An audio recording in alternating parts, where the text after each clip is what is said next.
Bismillahirrahmanirrahim. Assalamualaikum warahmatullahi wabarakatuh. Apa kabar calon penghuni surga? Alhamdulillah luar biasa, sehat, cerdas, semangat, Allahu Akbar. Oke, kita lagi ya. Apa kabar calon penghuni surga? Alhamdulillah luar biasa, sehat, cerdas, semangat, Allahu Akbar. Oke, anak-anak, kali ini kita belajar kembali. Belajarnya dalam jaringan. Kali ini sebelum belajar kita buka dengan membacakan basmalah dan doa belajar. Bismillahirrahmanirrahim. Rabbi zidni ilma warzuqni fahma wa amalan mutaqabbala. Ya Allah, tambahkanlah ilmu kami dan berikanlah kami kepahaman yang baik serta amal yang diterima. Amin. Anak-anak, kali ini kita akan belajar kembali tentang manfaat keragaman budaya. Kemudian kita akan belajar juga tentang contoh wujud syukur terhadap keragaman budaya yang kita miliki. Dan yang terakhir kita akan belajar tentang gagasan pokok dan gagasan penjelas. Nah, sekarang lihat manfaat keragaman budaya. Apa manfaat keragaman budaya yang pertama? Yang pertama, Indonesia itu menjadi negara yang mempunyai potensi pariwisata yang besar. Artinya dengan keragaman budaya itu banyak para wisatawan yang datang ke Indonesia untuk menikmati keragaman budaya yang kita miliki. Nah, kemudian manfaat yang kedua, terdapat banyak makanan daerah yang menjadi sumber wisata kuliner. Ini tadi keragaman tentang makanan khas yang kita miliki, sehingga itu juga menarik para wisatawan untuk berkunjung ke Indonesia. Nah, kemudian manfaat keragaman budaya yang ketiga. Nah, terdapat banyak sumber pengetahuan dari ilmu arsitektur rumah dari setiap daerah. Karena setiap rumah adat di daerah provinsi Indonesia itu memiliki berbeda-beda, sehingga itu merupakan sumber pengetahuan ilmu arsitektur. Nah, kemudian manfaat keragaman berikutnya, adanya berbagai macam pagelaran dan pertunjukan yang bisa menjadi sumber pendapatan masyarakat.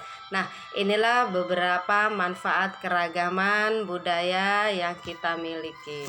Nah, kemudian dengan adanya keragaman budaya itu tadi, kita wajib bersyukur gitu ya. Bagaimana cara kita bersyukur atas keragaman budaya yang kita miliki tadi? Nah, wujud syukur terhadap keberagaman itu contohnya seperti menjaga persatuan dan kesatuan. Nah, itu termasuk contoh wujud syukur kita terhadap keragaman yang kita miliki. Tetap menjaga persatuan dan kesatuan bangsa. Nah, kemudian saling menghormati dan menghargai perbedaan. Karena setiap keberagaman itu memiliki perbedaan. Jadi kita harus tetap menghargai dan menghormati perbedaan itu. Nah, karena perbedaan itu adalah rahmat. Rahmat untuk seluruh alam. Nah, kemudian yang ketiga, wujud syukur kita turut serta melestarikan budaya daerah. Nah, kita harus turut serta melestarikan budaya daerah kita. Jangan malu dengan budaya daerah kita. Nah, kemudian menjunjung tinggi sikap toleransi. Nah, inilah contoh wujud syukur terhadap keberagaman yang kita miliki. Nah, kemudian kita akan membahas lagi tentang gagasan pokok atau ide pokok atau gagasan utama. Nah, kita lihat apa sih gagasan pokok atau ide pokok atau gagasan utama? Ini bolak-balik kita bahas, nggak apa-apa ya nak ya, karena memang dalam tema ini banyak sekali dibahas tentang gagasan pokok atau ide pokok atau gagasan utama, yaitu inti sebuah paragraf atau masalah utama yang dibahas dalam sebuah paragraf. Nah, kemudian di mana letak ide pokok itu atau gagasan pokok? Letaknya di awal, namanya deduktif, kemudian di akhir namanya induktif, atau tersebar di seluruh kalimat. Nah, berikutnya, dalam satu paragraf hanya ada satu ide pokok, atau dalam satu paragraf hanya ada satu gagasan pokok. Nah, kemudian Bagaimana ciri-ciri gagasan pokok? Nah, ciri-ciri gagasan pokok itu yang pertama bersifat lebih umum dari kalimat lainnya. Biasanya terletak di awal atau di akhir paragraf.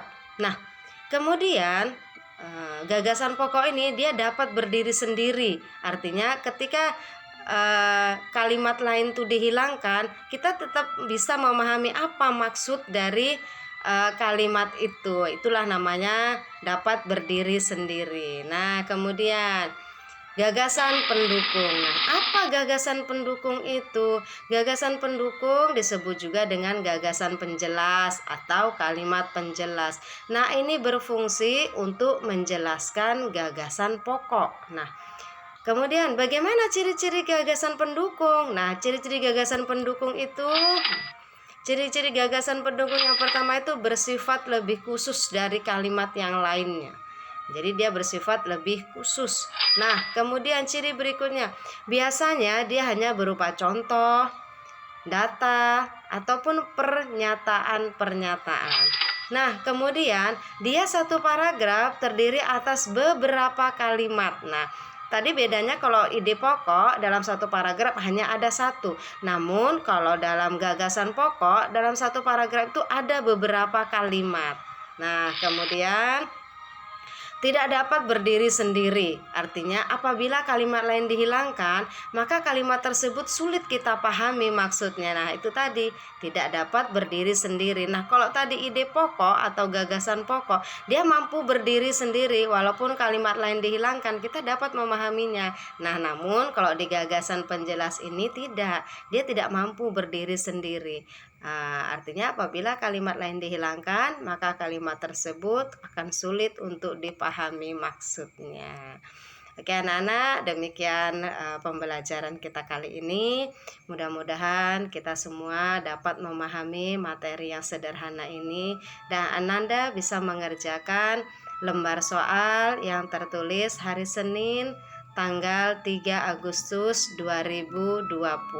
Nah, demikian pembelajaran kita hari ini, Nak. Mudah-mudahan bermanfaat, mudah-mudahan dapat kita pahami dan pertemuan dalam jaringan kita ini diberkahi oleh Allah. Kita tutup dengan hamdalah dan doa penutup majelis. Alhamdulillahirabbil alamin.